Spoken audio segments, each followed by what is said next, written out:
I'm Amy from eSpares, and in this video I'll be showing you how to replace the top freezer flap and hinges on a Beko fridge freezer.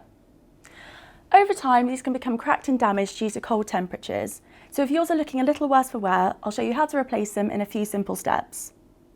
Be sure to stick around to the end of this video as we have another helpful video on energy saving tips for your fridge freezer too. Safety first, before you carry out this fix, ensure that your fridge freezer is unplugged from the mains. To carry out this repair, you're going to need a large flathead screwdriver, so make sure you have one to hand. First up, we'll need to remove the existing flap. And to do this, we can unclip it from the hinges by gently prising it away. The next step is to remove the hinges. Slot the flat blade screwdriver between the hinges and the freezer liner, and use it to slowly prise them apart until the hinge is free. Take your time doing this as you don't want to damage the freezer liner. Then repeat the process on the opposite side.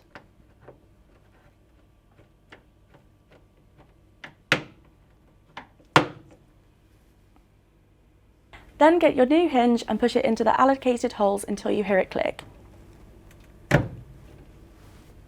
And again repeat this on the other side.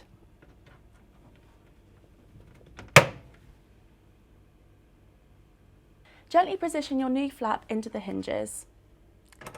Again, you'll want to take your time doing this so you don't damage the hinges or the flap.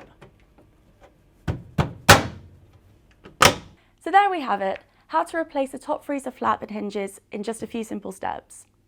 As mentioned earlier, we also have a video on energy saving tips for your fridge freezer, so be sure to check that out too.